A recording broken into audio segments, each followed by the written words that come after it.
Lajɛba min n'a bɛ ka kɛ Dubayikaw fɛ yen nɔ ni o ye exposition universelle san 2022 ta fɛn min ye don tile kelenkɛrɛnnen dɔ ye o tara k'u ɲɛsin Mali jamana yɛrɛ ma an ka minisiri ɲɛma Choguel Kokala Mayiga ale ni a nɔfɛ jamaw tun bɛ nin kɛnɛ in kan. Projet kofɔlen dɔ bilala sen kan ni a bɛ f'o ma ko Way for Mali bi sɔgɔmada in na a baara kunba ye fɛn min ye yaasa ka se ka baara di denmisɛnnin na ka 400 bɔɲɔgɔnko ma minnu ni olu ka baaraw bɛna boli subahana mansiw fo ka taa se sɛnɛ baaraw ma. Ethiopie ministri ɲɛma ale yɛrɛ kɔni bɛ kumaɲɔgɔnyaw la ni o négociation ye o ni bɛnbati jɛkulu maaw ni ɲɔgɔn cɛ a bɛ fɔ minnu ma ko TPLF olu de ye aw ka bi kunnafoniw na bakurubaw ye. Tele ɲɛtaa bamanankan kunnafoni kanubagaw Mali kɔnɔ Mali kɔ kan aw salamu alaikum ni aw ka kunnafoniw wagati selen ka bɛn bi alamisa donya ma arajaba tile 22 hijira 1443.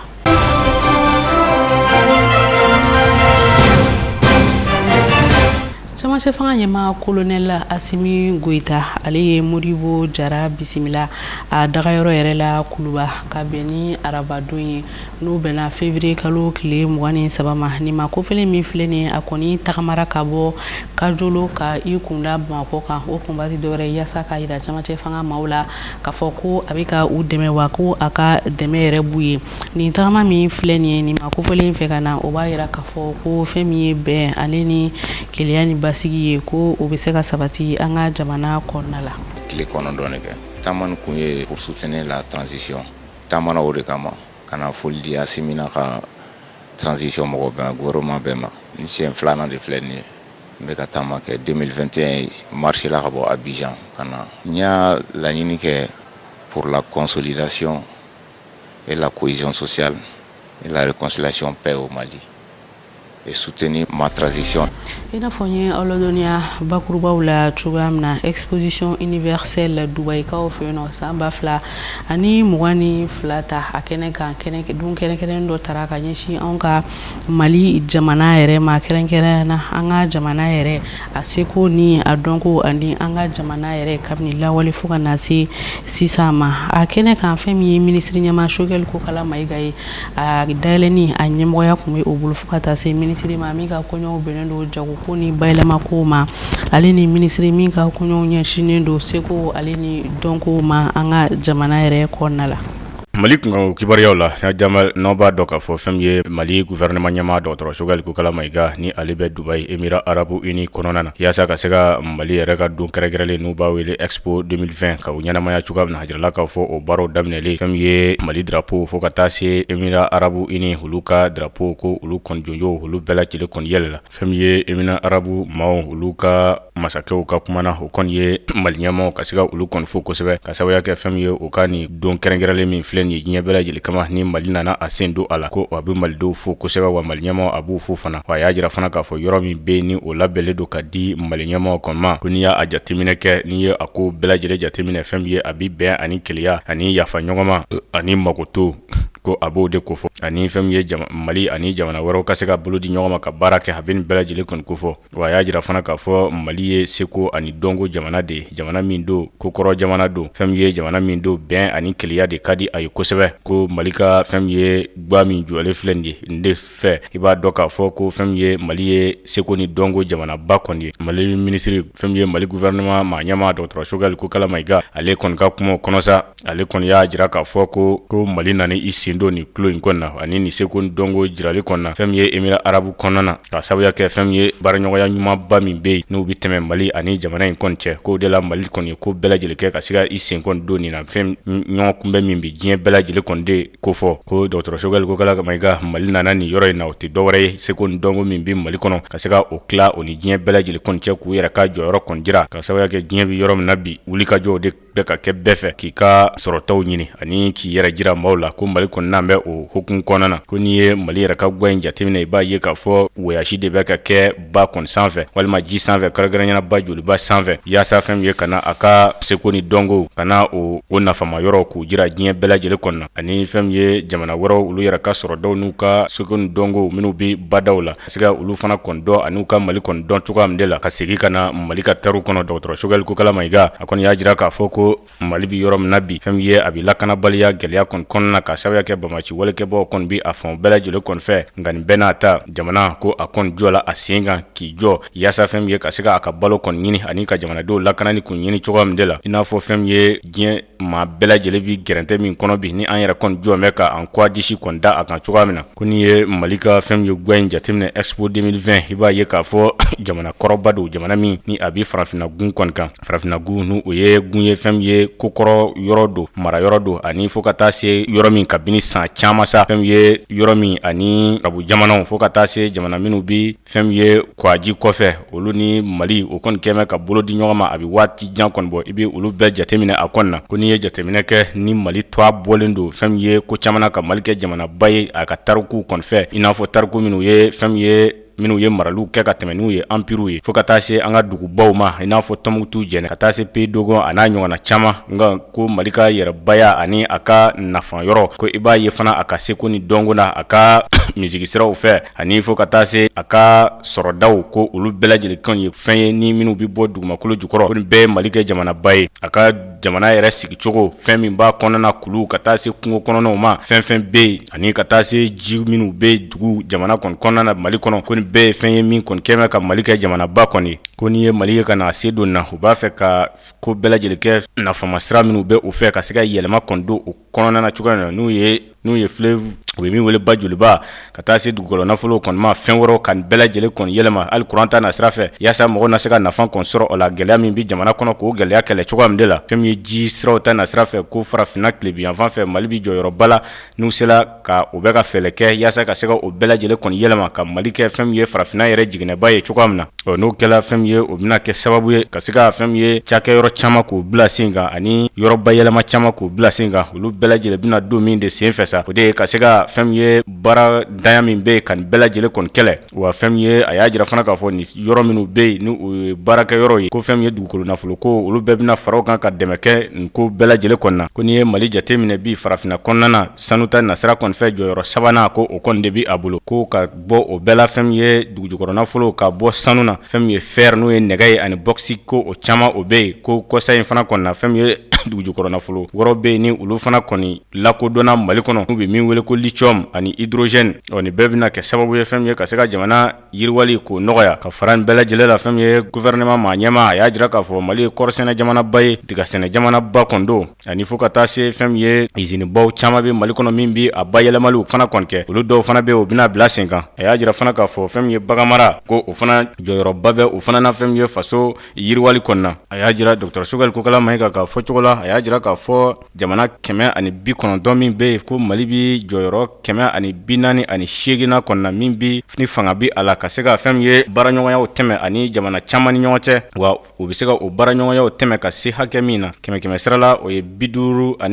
ngɔri 9 bɔɲɔgɔnko kɔni de la a y'a jira k'a fɔ ni don in ye don kɛrɛnkɛrɛnlen min ni a kɔni bi Mali ani Émirats Arabes olu ka bolo di ɲɔgɔn ma ka se ka o sinsinni kɔni kofɔ wa ni baara ninnu bɛɛ lajɛlen kuncɛ la ni min de o de ye Mali seko ni dɔnko tigilama minnu kɔni bɛ olu ye o se kɔni jira o kɔfɛ Dr Choguel Kokala Mayiga Mali gba min bɛ yen n'o ye pavillon ka taa i ɲɛ daw kan ani Émirats Arabes yɛrɛ kɔnɔnaw ani olu yuruka gbaw ka se ka olu bɛɛ lajɛlen kɔni jateminɛ cogoya min na ka fara fɛn min ye Émirats Arabes masakɛw fana kɔni kan o kɔfɛ sufɛla fɛ sa fɛn min ye dumuni kɛrɛnkɛrɛnlen o kɔni labɛnna Dr Choguel Kokala Mayiga a n'a ka maaw ye Mali seko tigilama minnu kun bɛ yen dɔnkiliw ta na sira fɛ o fana ye o seko a n'u dɔnko bɛɛ lajɛlen kɔni jira ni Mali gouvernement maa caman kun bɛ yen fɛn min ye jago magobatigiw sanni feere kɛbaw ani fo ka taa se maliden minnu bɛ yen ni o sigilen don Émirats Arabes kɔnɔna na olu bɛɛ lajɛlen ye o sen don na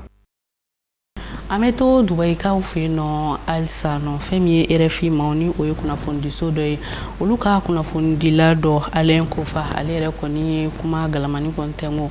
an ka minisiri ɲɛma Choguel Kokala Mayiga la u ka kumaɲɔgɔnyaw kɔnɔna la Ministre ɲama Choguel Kokala Maïga a y'a yira a ka kuma kɔnɔna la k'a fɔ ko fɛn min ye Faransi jamana ye olu kɔni tun bɛ fɛ ka anw ka jamana kɔni tila a ka kuma kɔnɔna la tuguni a y'a yira k'a fɔ ko o b'a yira k'a fɔ ko fɛn min ye anw ka jamana ye gɛlɛya min b'a kan nin wagati ninnu na ko kabini lawale fɛnɛ gɛlɛya min tun bɛ a kan fo ka na se sisan ma ko Faransi jamana nɔ bɛ o la an ka jɛ ka o lajɛ yaasa an bɛ se ka faamuyali sɔrɔ. Aw b'a dɔn kɔni k'a fɔ Faransi wasaden dɔw u y'a fɔ ka kumaw kɔnɔna na ko ka Mali cɛmancɛ kɔrɔyanfan maaw ko k'u ka yɛrɛma hɔrɔnya d'u ma ko u ni tilebiyanfanw mɔgɔw ko u dɛsɛla ka bɛn u tun ye fédération ko kuma de fɔ ko k'o d'u ma wa fédération ko kuma tɛ dɛ ko ka jamana tila k'u ka yɔrɔ d'u ma o de tun ye o hakilila ye aw hakili b'a la mais kalo tile 15 san 2015 bɛnka sɛbɛn waliyalen Faransi ministre min ka baara kun ɲɛsin bɛ kɛlɛcɛw ani kɛlɛcɛkow ɲɛnabɔli ma n'o ye Jean-Yves Le Drian ye a ye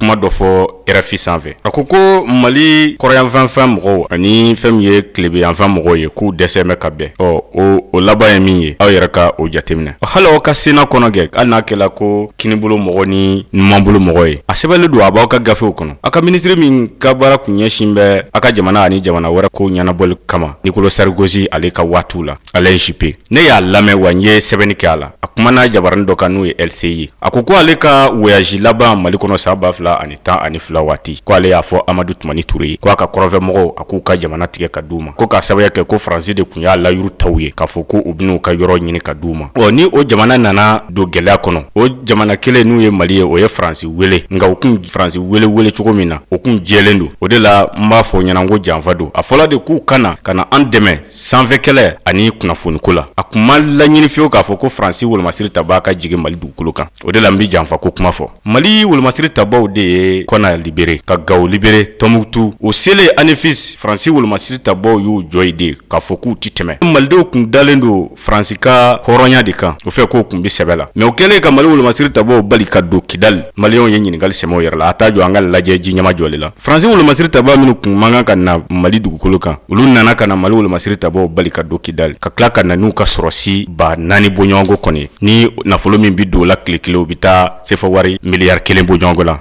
o de y'a to bi aw bɛ k'a fɔ ko Faransi ka Mali bila wa anw m'a f'u ye u ka Mali bila mais an y'a ye sɛbɛnni gafew la ni jamanadenw fɛ u bɛ k'a fɔ k'u ka Faransi ka bɔ Mali kɔnɔ o sɛbɛnni gafe ninnu nana kɔfɛ de olu de y'a fɔ juin kalo tile 3 ani juin kalo tile 10 ka sababuya kɛ ko gouvernement kura sigila k'u bɛ Mali bila ko ka sababuya kɛ fana ko Mali ko ani bamaci walekɛba maaw ko u ko k'u bɛna sigi ka kuma Faransi masakɛ ta la jamana 5 min ko bi cɛncɛn fuga la ka na G5 Sahel olu ka kɛnɛ kan ka olu wele Faransi k'a fɔ ɲɛna k'u bɛna Mali bila a ma anw wele baaraɲɔgɔnya de bi anw n'u cɛ sɔrɔsiya ta nasira fɛ anw ye o kumaw mɛn bɔlɔlɔw de sanfɛ o de la an ka jamana ɲɛmaa ko a ti kɛ tan wa a filanan fana ye min ye an b'a dɔ bi malidenw jɛkulu min bɛ ka malidenw sɛgɛn kosɛbɛ o de ye Al-Qaïda ani LGBC mɔgɔw ye Faransi ye o yɔrɔ bila k'a fɔ k'u bi t'u cogo Mali ani jamana fila dancɛ la n'u b'a wele ko 3 frontières ko aw malidenw sa aw ni bamacikulu maaw ka to ɲɔgɔn bolo yen anw taara bɛnkan sɛbɛn min bɛ anw ni ɲɔgɔn cɛ an ko an b'a lajɛ furusa bɛ se ka kɛ cogoya min na walima an b'a fɛ a ka boli sira min na an y'a sɛbɛn ka d'u ma o y'a bila u ka tiroiruw kɔnɔ yanni fanga bɛ se ka dafiri waati min na waati dɔ nana kɛ u nana dusu ta ka Mali ɲɛmaaw k'u dɔgɔya jamana ɲɛmaa ka dɔgɔya fo ka taa se aw ka lasigiden min bi yan n'o ye Faransi lasigiden min bi yan a ye Mali ɲɛmaaw sɛbɛkɔrɔ dɔgɔya ka to ka ko dɔw kɛ min ni sariya ti bɛn o de la aw y'a gɛn wa n'a ye taabolo min ti baaraɲɔgɔnya kɔnɔna na k'an ka président dɔgɔya k'an ka gouvernement maaw dɔgɔya ka fɛlɛ dɔw sigi sen kan yaasa a bɛ se ka fanga kɔni dafiri cogoya min na ka e ka fanga ben wa ni kuma ninnu bɛɛ gouvernement illégitime dɛ gouvernement min sɔrɔla fanga dafiri 2 kɔnɔ dɛ ni bɛɛ kun ye yaasa ka se ka fanga de dafiri fanga min bɛ yen bi hali n'a sɔrɔ o don fanga fɔlɔ min bɛ yen ko o fana sɔrɔla coup d'état fɛ nka olu yɛrɛ y'a jira k'a fɔ ko o fanga o ye baara min kɛ kalo 3 kɔnɔ olu ye fanga min jukɔrɔmaton don san 7 ko o m'o kɛ waati dɔ kɔnɔna na dɔrɔn yɛlɛma donna fanga maracogo la o y'u jɔ dɛ pouvoir illégitime ko o sɔrɔla coup d'état 2 kɔnɔna na o kun ti dɔ wɛrɛ ye an ka jamana ɲɛmaa Assimi Goïta ale ko waati sela sa malidenw bɛ ka sa san 13 kɔnɔ an ka ko dɔ jateminɛ ka malidenw lakana o de la anw y'a jateminɛ ka an bolo bɔ mɔgɔ caman nɔfɛ wasa ka se ka baarabaliya ka o yɛrɛ kɔni kɛlɛ projet kofɔlen dɔ sigira sen kan ni a bɛ fɔ o ma ko WAEF Mali o kɛra jɛkulu min fɛ sa ni o denmisɛnnin ka jɛkulu dɔ ye ni o de ye Fondation pour la promotion de l'entrepreneuriat yaasa fɛn min ye kɛnyɛrɛ ye baaraw ye o bɛ se ka don bala cogoya min na u ka laɲini ye fɛn min ye ka denmisɛnnin n'a ka maa 400 bɔɲɔgɔn ka olu yɛrɛ tigɛ don sɛnɛ baaraw jɛgɛmaw a n'a ɲɔgɔnnaw fo ka taa se subahana mansin o baaraw ma nin baara kasabi kofɔli ninnu taara jɔ fo sefa wari miliyɔn 61 ani a kunkanfɛn de la wa a bɛna kɛ région 3 kɔnɔna la an ka jamana yɛrɛ kɔnɔ ka daminɛ Bamako Kayi fo ka taa Sikaso u ka bi baara dayɛlɛnniw na Ayisata Mayiga ni Layi Mamadu Tarawele tun bɛ yen nɔ teliya t'a tɔgɔ la. Ni projet ba ni ale yɛrɛ kɔni bɛna kɛ sifinnaka 400 bɔɲɔgɔnko kun Bamako Kayi fo ka taa se Sikaso ma a kɔni bɛna kɛ sababu ye ni denmisɛnninlaka ninnu yɛrɛ kɔni bɛna dɔnniya caman sɔrɔ sɛnɛ kɔnɔna bagan mara bayɛlɛmali fo ka taa se subahana mansinw yɛrɛ kɔni ma. Kin kun tɛ dɔwɛrɛ ye an bɛ se ka jeunes former cogo min komi jamana bɛ cogo min na bɛɛ b'a kalama nous anw ye réseau de jeunes ye an ko ko bon an fana bɛ se ka mun kɛ pour que jamana taa ɲɛ la en tant que jeune entrepreneur donc an ye nin idée in ta an ko bon an ka n'an ye jeunes dɛmɛ a bɛ komi an bɛ ka jamana dɛmɛ taa ɲɛ la donc an bɛna jeunes former ji bɛ dilan cogo min na jɛgɛ mara bɛ kɛ cogo min na sɛ mara bɛ kɛ cogo min na ani internet réseaux sociaux olu fana bɛ fɛn cogo min na pour que jeunes ka se ka baara sɔrɔ u yɛrɛ ye donc an ye idée in dabɔ o de kama bi kɔni ye lancement ye Bamako yan nɔ mais ni Ala sɔnna a ma an bɛ Bamako dɔrɔn tɛ an bɛna mɔgɔ 400 ni mɔgɔ 50 de former Bamako yan en tout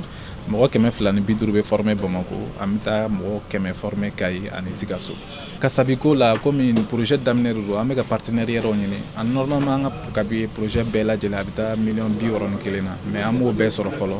an ye partenaire kelen de sɔrɔ n'o y'an balimamuso ye Batuli ale sɔnna ka mɔgɔ 400 ta. Formation in kɔni kɔfɛ maa minnu cɛsirila kosɛbɛ a kɔnɔna la dɛmɛ bɛna ɲini olu yɛrɛ ye walasa u bɛ se ka u ka entreprise yɛrɛ bila sen kan cogoya min na. Mun kɛ formation dɔrɔn tɛ a bannen an b'a fɛ ka différence créer ani tɔw cɛ parce que mɔgɔ caman ye projet u bɛ mɔgɔw former u bɛ da u ma mais nous on a dit que parce que an yɛrɛ ka fondation partenaire b'an bolo an ko an bɛ jeunes former formation kɔfɛ an b'a lajɛ jeunes minnu ni courage b'u la ni u cɛsirilen don an bɛ se k'olu dɛmɛ cogo min k'u ka projet labɛn u ka se ka financement sɔrɔ donc nin ko daminɛ de ni première phase de deuxième phase bɛ kɛ n'o ye an b'u dɛmɛ projet fana bɛ labɛn cogo min na. Formation ka kɛ ni cɛsiri ye o de kɔni kɛra wele da kan ye ka bɔ marraine yɛrɛ kɔni ka nɔnabilala yɔrɔ ka ɲɛsin candidat bɛɛ lajɛlen kelen-kelen ma. O candidat minnu retenir la u ka courage ta formation ye un mois de mais u kana salaya quoi ani ni a banna u kana u ka attestation ta ka taa bila so kɔnɔ ten u ka projet monter ni Ala sɔnna ma Ala b'u dɛmɛ mɔgɔ bɛ sɔrɔ hali ni an bi ko ma se ka kɛ a bɛ se ka kɛ mɔgɔ bɛ sɔrɔ min b'u dɛmɛ a la quoi. Walasa hali sisan nɔ denmisɛnnin caman ka se ka bɔ baarako gɛlɛya la anw ka jamana kɔnɔ weledakan kɔni bilala maa ŋaniya ɲumantigi bɛɛ lajɛlen ma u ka fara ni projet ba in yɛrɛ kɔni kan. Alhamdulillah an ye bailleur sɔrɔ fɔlɔ minnu bɛ se ka 400 kɛ donc mɔgɔ 600 dɔrɔn an b'a ɲini jamana ɲɛmɔgɔw fɛ u k'an dɛmɛ pour que mɔgɔ 600 in parce que an ye appel kɛ an ye dossier 800 ani 34 de sɔrɔ alors que Bamako an ye mɔgɔ 250 dɔrɔn de dilan donc a jama tɔ bɛ yen donc ni jamana ɲɛmɔgɔw sera k'an dɛmɛ pour que nin tɔw ka se ka financer u bɛ ɲɛ an bɛɛ. Ni projet in kɔni nafa ka bon kosɛbɛ anw ka jamana kɔnɔ barisa a bɛna kɛ sababu ye fɛn min ye baarako gɛlɛya ye k'o kɛlɛ ka bɔ anw ka jamana kɔnɔ. Goodluck Jonathan ni ale yɛrɛ kɔni ye CEDEAO ka ciden an ka jamana yɛrɛ kɔnɔna la ni a bɛ to ka taa ni ka segin yɛrɛ kɔni kɛ an ka jamana kɔnɔ yaasa ka se ka camancɛ fanga ye ka se ka kɔlɔsili yɛrɛ boli a kan ale ka kumakan dɔw kɔnɔna la a ye a yira k'a fɔ ko a fɔra ko an ka transition maaw ni o camancɛ fanga maaw ye ko u bɛ fɛ ka san 5 ka o de yɛrɛ kɔni kɛ ni camancɛ fanga in na a y'a yira k'a fɔ ko san 5 o kɔni ka ca kosɛbɛ transition yɛrɛ ma an ka jamana kɔnɔna la. CEDEAO ka ciden min bɛ yen nɔ ni o ye médiateur ye Goodluck Jonathan ale ka kuma kɔnɔ a y'a yira k'a fɔ ko a b'a laɲini Mali yɛrɛ camancɛ fanga maaw fɛ u k'a lajɛ ka camancɛ fanga ni o transition ye ka a kɛ wagati ni kunkurunin kɔnɔna la o kɛra lajɛ dɔ senfɛ min kɛra tarata tɛmɛnen CEDEAO ka tile fila lajɛ dɔ senfɛ min kɛra Lagos yɛrɛ kɔnɔna la fɛn min ye nin ma kofɔlen ye ni o ye Goodluck Jonathan ye Nigeria jamana ɲɛmaakɔrɔ a y'a yira a ka kuma kɔnɔna la k'a fɔ ko ale ka laɲini de ye Mali jamana na u ka se ka jamana ɲɛmaw sɔrɔ minnu ni o yɛrɛ kɔni sigira maa bɛɛ lajɛlen fɛ ka sabu kɛ ko n'i ye u ka wasadenw kɔni ta ka lajɛ i b'a ye k'a fɔ ko u kɔni tɛ se ka o yɛrɛ kɔni jate i n'a fɔ minnu taara fasodenw fɛ o de kadara kɔnɔna la ko CEDEAO maaw u tɛ ka sɔn u ka ɲɔgɔn ye kɛrɛnkɛrɛnnen kɛ ka sabu kɛ ko n'i bɛ fɛ ka don CEDEAO ka parlement kɔnɔna la ko o kɔrɔ b'a jira k'a fɔ ko jamana kɔnɔdenw olu de y'i suganti. Goodluck Jonathan ka nin kuma ninnu bɛɛ lajɛlen kɛra o y'a sɔrɔ Mali CNT maaw olu yɛrɛ kɔni kelen don ka sariya sen dɔ ni o ye chartiw ka olu yɛlɛma ko o baaraw sigi sen kan o kadara kɔnɔ min b'a jira k'a fɔ ko dɔ bɛna fara transition yɛrɛ hakɛ kan nka fɛn ye Goodluck Jonathan ye olu ka kumaw kɔnɔ u y'a jira k'a fɔ ko CNT maaw ko u bɛna san 5 de kɛ camancɛ fanga in na hali n'a sɔrɔ Mali CNT maaw u ma perepere latigɛ di o kan nka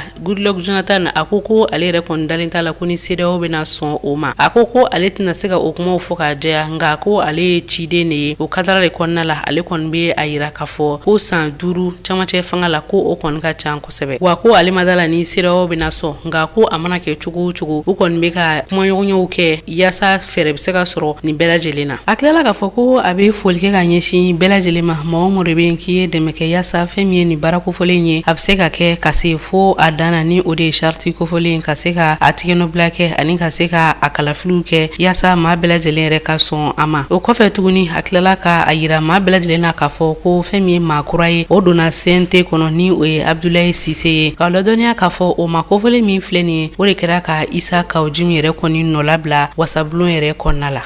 CNT maaw olu ye lajɛ dɔ sigi sen kan ni o ye u ka séance plénière ye tɛnɛn tɛmɛnen na u ka ordre du jour olu bolila min ka lajɛ kunba yɛrɛ o de ye ka yɛlɛmali ka o yɛrɛ kun charte de la transition yɛrɛ la o kadara kelen kɔnɔna la a la k'a fɔ ko fɛn min ye CNT a maaw olu bɛɛ lajɛlen yɛrɛ kɔni sɔnna ma k'a fɔ ko ni charte kofɔlen ko ka yɛlɛma yɛrɛ don o la. Ni lajɛ kofɔlen in kɔnɔna la CNT maaw ni o ye an ka jamana yɛrɛ a wasadenw ye u bɛɛ lajɛlen sɔnna ma k'a fɔ ko fɛn min ye transition ni o ye camancɛ fanga ye o chartiw u bɛ se ka yɛlɛma don o la cogoya min na o kadara kɔnɔna la maa 120 olu de sɔnna maa foyi ma ban wa maa foyi tɛ yen nɔ minnu y'a fɔ a ye minnu ma fɔ awɔ. Président de la transition kun ye CNT wele session extraordinaire la comme charti taara tuma min na a date kun sera date kun fɔra la o kun bɛ ban akila 25 mars ɲɔgɔn na donc bi an kumana charte renouvelée le kan fɛn dɔw b'a la olu bɔra kɔnɔ fɛn dɔw donna kɔrɔ bon ani ka délai kura d'a ma donc an voté de kan bi mɔgɔ CNT mɔgɔ 121 mɔgɔ 120 ko k'u sɔnna baara min tun b'an bolo n'o ye camancɛ fanga sarati ka gafe min bɛ yen n'o ye sarati ye donc ka bamayɛlɛma don la ka se ka kɛɲɛ ni wulikajɔ minnu kɛra mois de mai kɔnɔ camancɛ fanga la président Danka o jɔyɔrɔ bɛ se ka bɔ yen cogo min ka mɔnɔbɔ kɛ ka taa camancɛ fanga yɛrɛ ma o tɛmɛnen kɔ ka dayɛlɛli kɛ ka na CNT la mais dayɛlɛli min kɔrɔ tɛ k'a ye na an ka dun ye ka dayɛlɛli kɛ ka na gouvernement na gouvernement dayɛlɛli min kɔrɔ tɛ ko a ye na parce que aw de bɛ ka kuma caman fɔ aw ka se ka mankun n'i y'a lajɛ maa fanba sɔnna parce que maa 121 cɛ la ni maa kelen ma se ka na ale ma procuration di ni maa 120 bɛɛ sɔnna ko min ma donc o b'a jira ko maliden fanba ko malikura baara u ɲɛ bɛ jaabi dɔw la kɛnɛ kan u sago ye Asimi Goyita ka taa n'an ye o tɛmɛnen kɔ Assise nationale de la refondation sigiba min kɛra ko malikura sigi o min fana kɛra o ka laɲini kɛra ko ka mɔnɔbɔ kɛ o ka laɲini kɛra ko ka falen minnu kɛ o falenw bɛɛ fana bɛ kɛ laboratoire ba min na o de ye CNT donc sariya taara ka ɲɛsin n'o ye donc an bɛ se k'a fɔ CNT membre bi u ye fasodenw ka wele u y'u tulo jɔ a kɔrɔ u ye faso jama ka laɲini u y'o sira de tagama. Ministre min bɛ yen ni ale ka kɔɲɔ yɛrɛ kɔni ɲɛsinnen don an ka jamana sariya sen o bayɛlɛmali ma ni ale yɛrɛ kɔni bɛ baara kɛ an ka ministre ɲɛma o kɛrɛfɛ ale ka kumaw kɔnɔ a y'a jira k'a fɔ an ka jamana bɛ taabolo min kan ni charte yɛlɛma min kɛlen filɛ nin ye camancɛ fanga maaw u ka wasadenw fɛ ko ɲumanba de don wa jamana kun mago bɛ nin na. Aw yɛrɛ y'a ye bi vote laban kɛra cogo min na a bɛ komi pratiquement bɛɛ de jɛna ni furancɛ jama ka sariya yɛlɛmali ye o yɛlɛmali aw yɛrɛ b'a kun dɔn an nana a tɔ ye tile damadamani ye tile kalo 18 min kun dira transition ma o bɛ kuncɛ donc comme an bɛna se o kuncɛli ma jana an ka taa bi waati dɔ kɔnɔ waati min ma fɔ sariyaba in kɔnɔ donc an nana président y'a ɲini an kana camancɛ fanga ka wasabulon ɲɛma walasa u ka an yamaruya an ka yɛlɛma don sariya in na walasa transition ka se ka continuer n'a ka baara ye min bɛ taa n'a ye Mali kura jɔli sira kan. Bayɛlɛmali min bɛna don ni charte kofɔlen ninnu na ni o ye camancɛ fanga yɛrɛ charte ye o b'a yira k'a fɔ ko an ka jamana a bɛna bolo kura de da tagaɲɛ sira kan yaasa Mali kura o bɛ se ka sɔrɔ. Halisa an to CNT kɔnɔna la CNT ɲɛmɔgɔ ni o ye a président ye Maliki Jaw ale yɛrɛ kɔni ye folinin ta nun ta ka ɲɛsin maa bɛɛ lajɛlen ma maa o maa de bɛ yen ko i ye baara kɛ yaasa fɛn min ye nin projet kofɔlen ye a baaraw bɛ se ka sigi sen kan cogoya min na a baarakɛɲɔgɔnw a ye foli kɛ ka ɲɛsin olu yɛrɛ bɛɛ lajɛlen ma a ko nin b'a yira k'a fɔ ko olu yɛrɛ kɔni bɛna to nin camancɛ fanga nɔfɛ yaasa u ka laɲini o bɛɛ lajɛlen bɛ se ka sabati. 120 voix contre 0, abstention 0. Le projet de loi portant révision de la charte de la transition est adopté.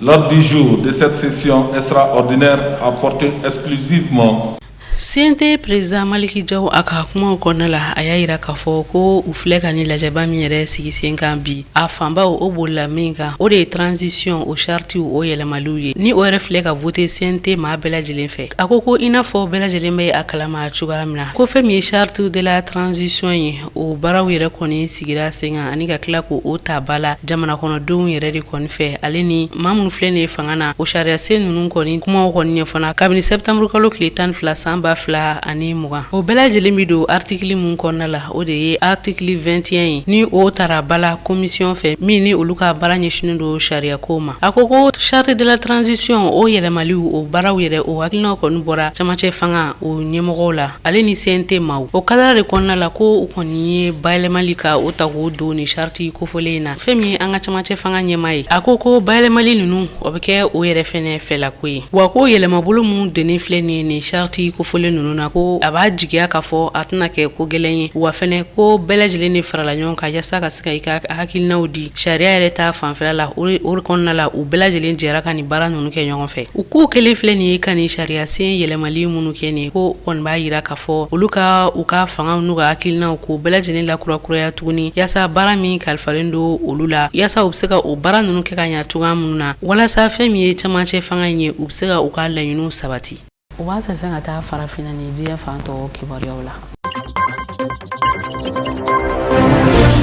Centrafrique jamana kan ni maaw b'a kalama fɛn ye kabini tɛnɛ fɛn ye Faransi wolomasiri taba minnu bɛ ni u bɛ diɲɛ sirigena ni wolomasiri tabaw kɔntula fɛn ye Centrafrique kɔnɔna na n'u bɛ jɛkulu la u bɛ min wele ko MINUSCA ni fɛn ye o ci la o ni maaw kɔni fɛ yaasa ka se ka taa bɛn kɔni nati Centrafrique kɔnɔna na cogoya min na a jirala k'a fɔ maaw do maa minnu ni olu kɔni kun minɛn bɛ fɛn ye maa dɔw kɔni fɛ Centrafrique wolomasiri tabaw fɛ k'a jira k'a fɔ ko u kun b'a fɛ ka fɛn ye Centrafrique jamana ɲɛma ka ale kɔni bɔnɛ a ni kɔnɔna wa a jirala k'a fɔ ko u minɛna yɔrɔ min de la o de ye Centrafrique yɛrɛ pankuru jigi kɛnɛ ni u minɛna o yɔrɔ la k'a sɔrɔ fɛn ye Centrafrique jamana ɲɛma ale ka pankuru kun kan ka jigi o yɔrɔ la o waati masina ninnu kɔni de la o de la fɛn ye nin kuma ninnu kɔni ye bɔlɔlɔw bɛɛ lajɛlen kɔni minɛ farafinna kɔni kɔnɔna fan bɛɛ lajɛlen kɔni fɛ k'a jira k'a fɔ ko ni maa kofɔlɔ ninnu ko u kun b'a fɛ ka fɛn ye Centrafrique jamana ɲɛma k'o de bɔnɛ a ni kɔnɔna o de hukumu kɔnɔ fɛn ye diɲɛ sirigena ni jɛkulu o ni olu ka sɔrɔsilakaw ka ɲɛma n'u ye Antonio Guterres kɔni ye ale kɔni y'a jira k'a fɔ ko fɛn ye Centrafrique maaw o ye u ka wolomasiri taba minnu kɔni minɛ a b'a ɲini u fɛ joona u ka o kɔni bila ka sɔrɔ k'a jira k'a fɔ ko min kɔni kɛlen filɛ nin ye ko fili baara de don ko n'u kɔni kuma ma taa k'a fɔ ko u na taa maa kɔni bɔnɛ a ni kɔni na o de la fɛn ye u ka kuma lasela n'u ye Vladimir Matero kɔni ye ale kɔni y'a jira k'a fɔ ko ninnu kun taa bɛ min de la ko o de ye fɛn ye MINUSMA chef d'état major ko yaasa ka taa o kɔni bila fɛn ye pankuru kɛnɛ kan ale ka se ka pankuru kɔni ta ka taa cogoya min de la a y'a jira k'a fɔ ko olu bi Centrafrique fɛn ye k'a fɔ ko gafe dɔgɔlen b'u bolo baara dɔgɔlen dɔ b'u bolo k'o tɛ yen olu ye u teriw de ye olu bɛ u ka baaraw de kɛ i n'a fɔ olu ka ɲɛmaa y'a fɔ conseil de sécurité la cogoya min de la olu ti ko wɛrɛ kɔni la Centrafrique ka lakana kɔni sabati wa olu nana bi fɛn ye kunnafonidilaw kɔni ɲɛma yaasa ka se ka na ni kuma in nkalontigiya mɔgɔ min bɛ ka kumaw fɔ fɛn ye bɔlɔlɔw sanfɛ k'a fɔ ko u bi jamana ɲɛma ka faali de laɲinina. Liban jamana kan Liban ministre min ka baara ɲɛsin bɛ o ka jamana kɔnɔna ko ɲɛnabɔli kɔni ma ni u b'a wele ko Bassam Mawlawi ale kɔni y'a jira araba tɛmɛlen n'u bɛnna février kalo tile 23 kɔni ma ko fɛn ye bamaci walekɛba sigana kun kɛnbɛ maa minnu na ko u kɔni minɛna o ni maramafɛnw ka taa se kisɛdenw fo ka taa se fɛn ye mugu pɛrɛntaw ko olu bɛɛ minɛna u bolo a jirala k'a fɔ o ka jɛkulu in ko u kun bɛ ka fɛn ye wulikajɔ de bila sen kan yaasa fɛn ye février kalo labanna yaasa u na se ka maa caman ka se ka olu kɔni ni u bɔnɛ u ni kɔnna fɛn ye u ka yɔrɔ la yɔrɔ min n'u bawi ko Beirut cogo min de la o de hokun kɔnɔ ka ɲɛfɔ cogo la nka masaw tala ka dɛmɛ kɔni fɛ ko olu kun kɛnbɛ ka maa dɔ kɛrɛnkɛrɛnlen ka se ka u bila fɛn ye bamacikulu ninnu kɔni cɛla o ka wulikajɔ kɔni sen fɛ o kɔni sela ka fɛn ye u ka ni wale jugu min kun bɛ ka labɛn u fɛ ka se ka a kɔni bali cogo min de la a jirala k'a fɔ kabini bamacikulu maa nu u ka ɲɛma ni o kɔni fa la février kalo tile 7 fɛn ye Siri jamana kɔni na dugula o bɛ min wele ko Idlib fɛn ye l'américain jamana maaw kɔni fɛ ko o de la fɛn ye olu ka maa bilalen min kɔni kun bɛ u cɛla u ye mugu pɛrɛntaw ka se ka olu kɔni ta kana di ale kɔni ma yaasa fɛn ye a ka se ka fɛn ye o mugu pɛrɛnta ninnu ka se ka u kɔni pɛrɛn yɔrɔ dɔ la jamama yɔrɔ fo ka taa se siya maaw ka misiri kɔnɔna na ka se ka maa caman kɔni fa cogo min de la ministre ka fɔ cogo la Bassam Mawlawi a y'a jira k'a fɔ n'u kun ye ni baara kɛ ko a kɔni kun bɛ maa caman kɔni fa wa ministre in fana ka fɔ cogo la hali sisan a y'a jira fana k'a fɔ fɛn ye palestinien maa minnu bɛ yen ni u kɔni bɔla Palestine jamana kɔnɔ ka boli ka bɔ kɛlɛ ɲɛ ni u bɛ Liban jamana kan ko o ye o maa dɔw fana kɔni se don ni baara cɛ jugu in kɔni na ko olu fana kɔni dɔw sen kun bɛ a la. Ethiopie jamana kan Ethiopie ministre ɲɛma ni o ye Abiy Ahmed ye jirala k'a fɔ a ye tile 2 bɔɲɔgɔnko kɔni kɛ ntɛnɛn ka na mardi la ka na jɔ u ka wasado kɔni ɲɛma yaasa ka se ka fɛn ye u ka gouvernement ka hakilila ye jumɛn ye jamana yɛrɛ maracogo la fo ka taa se fɛn ye bɛn ani keleya ani basigi o bɛ se ka nati sira jumɛnw de fɛ a jirala k'a fɔ ko a kɔni kunnan bɛ o kumaw de fɔ wa a jirala fana k'a fɔ fɛn ye kalo 16 kɔfɛ ni u bɛ ka kɛlɛ kɛ fɛn ye bamaci walekɛba dɔw fɛ ni u b'u wele ko les rébellions du Tigre min ko ka yɔrɔ tigɛ ka d'u ma ko a kɔni nana ka na fɛlɛ di yaasa fɛn ye bɛn ani basigi bɛ se ka nati cogoya min de la a jirala k'a fɔ a ka kuma kɔnɔ a y'a jira fana k'a fɔ ko a fɛn ye min ye ale sinaw kɔni ye n'o ye TPLF mɔgɔw ye ka kuma o fɛ ko o fana bɛ se ka kɛ don nataw la tile 2 in kɔni kɔnɔna na a jirala k'a fɔ fɛn ye Abiy Ahmed ye a ye u ka gouvernement n'o ye Ethiopie gouvernement olu kan ka taa sira jumɛn de fɛ a jirala k'a fɔ a y'o de ɲɛfɔliw kɔni kɛ wa fɛn ye o ɲɛfɔli kɔnɔ maa bɛ se ka ko kura caman ko kɔni natalen don a fɛ yaasa bɛn ni keleya bɛ se ka sabati cogoya min na wa a jirala k'a fɔ ko nin de kun ye baara ye a bolo a kan ka baara min kɛ yaasa ka se ka jamana yɛrɛ bi lahala min na bi ani olu ka hakilila ye jumɛn ye ka kɛɲɛ ni lahala in ye ka se ka o kɔni ɲɛfɔ fasodenw ye cogoya min de la ko hali n'a sɔrɔ don fɔlɔ kɔnɔ a y'a a yɛrɛ fo kosɛbɛ ani ka jamanaden bɛɛ fo o ka sɔrɔ da minnu bɛ ni u kɔni kun gerelen don a y'a jira k'a fɔ ko o siraw bɛɛ lajɛlen kɔni dayɛlɛla fɛn ye kɛlɛ kɔni kɔfɛ wa a jirala fana k'a fɔ ko a ye ɲɛfɔli min fana kɛ fana o ka yɔrɔ dɔw kɔni bɛ ni olu kɔni feereliw ko o kɔni kɛla wa a y'a jira fana k'a fɔ ko nin kɔni ye ko min maaw ka tiɲɛ de fɔ ɲɔgɔn ye wa don filanan ko a ye o tiɲɛ de fɔ bɛn ni keleya o bɛ se ka na cogoya min na a bɔla o siraw bɛɛ lajɛlen kɔni fɛ wa fɛn ye ka kuma ni o sinaw kɔni ye ani bamacikulu maaw kɔni ye n'u ye TPLF mɔgɔw ye a y'a jira fana k'a fɔ ko o kuma ko o kɔni ma sigi fɔlɔ wa o ma hakili bɔ o ma o kuma kɔni bila tabali sanfɛ fɔlɔ ko nka o fana o bɛ se ka kɛ don nataw la yaasa bɛn ni basigi bɛ na. Sudan jamana kan Sudan sɔrɔsilaka minnu ye fanga kolpuruti ni u ka maa ɲɛma n'u ye Mohamed Amda Dagalo ye a jirala k'a fɔ ni u b'a wele fana ko Ahmed T jirala k'a fɔ ko araba tɛmɛlen sa a kɔni ye a ka minɛnw ani a ka kosow cɛ ka se ka wulikajɔ kɛ ka taa fɛn ye Rusi jamana kɔni kan cogoya min de la a jirala k'a fɔ ani Rusi jamana ɲɛma Vladimir Putin fo ka taa se Rusiw ka fɛn ye ministre min ka baara ɲɛsin bɛ Rusi ani jamana wɛrɛ ko ɲɛnabɔli kɔni ma n'o ye Sergei Lavrov ye a jirala k'a fɔ ko ani ninnu bɛɛ lajɛlen kɔni bɛna ɲɔgɔn ye wa a jirala fana k'a fɔ ko kuma min kɔni bɛna kɛ tigitigi mɔgɔ bɛ se k'o sɔnni sigi min kan o de ye fɛn ye bɛnɲɔgɔnya ka se ka tɛmɛ u ɲɔgɔn cɛ walima bɛnɲɔgɔnya a ka sinsin u ɲɔgɔn cɛ sɔrɔsiya ko ta nasira kɔni fɛ min o sɔrɔsiya ko bɛnɲɔgɔnya ko o kɔni b'u ɲɔgɔn cɛ a bɛ waati jan kɔni bɔ ni fɛn ye Rusi yɛrɛ ko u kun kan k'u ka fɛn ye sɔrɔsi daga dɔ ka se ka o kɔni sigi fɛn ye Sudan jamana kan sɔrɔsi daga min ni a bɛna ji sira kɔni fɛ o de hokumu kɔnɔ a jirala k'a fɔ ko tɛgɛnɔ kun kɛ bɛ o gafe kɔni kan kabini desanburu kalo san 2020 kɔnɔna na yaasa Rusi bɛ se ka na n'u ka sɔrɔsi daga kɔni ye ji sira kɔni fɛ cogoya min na ka na fɛn ye o cogo Sudan kɔnɔna na ko hali n'a sɔrɔ o baara ninnu bɛɛ lajɛlen kɔni kun ɲɔngirila fɛn ye ka kalo dama dama kɔni kɛ a jirala k'a fɔ an bɛ yɔrɔ min na ko bi ko fɛn ye a kɔni ye sira sɔrɔ wa a jirala fana k'a fɔ ko ni o ko kɔni sabatila ko sɔrɔ Rusi olu ka sɔrɔsi 300 bɔɲɔgɔnko ka taa se fɛn ye o ka batoba sɔrɔsiw bi don bato min kɔnɔ n'u b'a wele navire militaire ko o 4 bɔɲɔgɔnko ko o bɛɛ bɛ se ka na fɛn ye o sira kɔni fɛ o bɛ min fana wele ko propulsion nucléaire n'u ye maramafɛn dɔ kɔni ye ko fana bɛ se ka na o sira kɔni fɛ wa a jirala fana k'a fɔ ni bɛnɲɔgɔnya wale min be ni a bɛna tɛmɛ hali sisan Irisi ani fɛn min ye Sudan jamana kɔni cɛ ko nin bɛna kɛ tare ba ye fɛn min ye Irisi jamana kɔni ma ka sababuya kɛ ko Irisi jamana a wulilen bɛ bi yaasa fɛn min ye ka se ka jɔyɔrɔ kɔni jira farafin jamanaw kɔni na cogoya min de la wa a jirala fana k'a fɔ ko Irisi ko kɔni y'a jira k'a fɔ na ko bɛɛ lajɛlen kɛ ka se ka Sudan jamana kɔni dɛmɛ sɔrɔsi ta nasira fɛ sɔrɔsi minɛw ta nasira kɔni fɛ yaasa u na se k'u yɛrɛ lakana cogoya min na. ne kɛra garzige bi kunnafoniw kɛnɛ kan k'aw fo ka waleɲuman dɔn Mali kɔnɔ Mali kɔ kan teli ɲɛtaa sugantili la ka kɛ aw ka kunnafoniw tayɔrɔ ye. A bɛ se k'an ka kunnafoniya kelen ninnu sɔrɔ bɔlɔlɔsiraw fɛ Facebook walima YouTube. A k'an bɛn wagati wɛrɛ inchallah.